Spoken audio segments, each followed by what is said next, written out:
அண்ணா நான் பெரும்பாலும் அப்படின்னு யார் சொன்னாங்கன்னா ஓகே அண்ணா, நான் விஜய் அவர்களை பொறுத்தவரை நான் என்னோட கமெண்ட் எப்பவுமே மாறலிங்கன்னா, அரசியலுக்கு வந்திருக்கிறாரு, வரவேற்கிறோம், மக்கள் முன்னாடி இருக்கட்டும், அவர் எல்லாம் பேசட்டும், இவிஎம் மிஷின் பதில் சொல்லும். ஆனா விஜய் அவர்கிட்ட இன்ஜின் இருக்கான்னு எனக்கு தெரியலையே. அட்லீஸ்ட் எங்க கிட்ட இன்ஜின் இருக்கு, டபுள் இன்ஜின் இருக்கு. விஜய் அவங்க இன்ஜினையே நம்ம பார்க்கலையே. அது இன்ஜின் இருக்கா, இல்ல கார்பரேட்டர் இருக்கா, அந்த இன்ஜினை ஸ்டார்ட் பண்ற ஆள் இருக்கா, அந்த இன்ஜின் ஒரு சேசியில மாட்டுவாங்களான்னு. வண்டி இல்ல, சேசி இல்ல, இன்ஜின் இல்ல, அதுக்குள்ள போடுற பெட்ரோல் இல்ல, டீசல் இல்ல. ஆனா இன்னைக்கு விஜய் அவர்கள் தமிழ்நாட்டில் ஒரு அரசியல் கட்சி இன்ஜினை பத்தி பேசக்கூடாதுன்னா அது திரு விஜய் அவர்கள் இன்ஜினை பத்தி பேசக்கூடாது.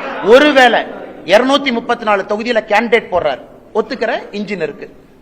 234 கேண்டிடேட்டும் மக்கள் ஏத்துக்கிறாங்க, அதுக்கு போடுற பெட்ரோல் இருக்கு. விஜய் வெளியே வீதி வீதியாக தெரு தெருவாக பிரச்சாரம் பண்றார், சேசி இருக்கு. மக்கள் ஓட்டு போட்டு ஒரு நல்ல சதவீதம் வர்றாரு, அந்த வண்டி ஓடுது. இன்ஜினே இல்ல, சேசி இல்ல, பெட்ரோல் இல்ல, டீசல் இல்ல. அவங்க எல்லாம் இன்னைக்கு பாரதிய ஜனதா கட்சியை பார்த்து டப்பா இன்ஜின், இந்த இன்ஜின்.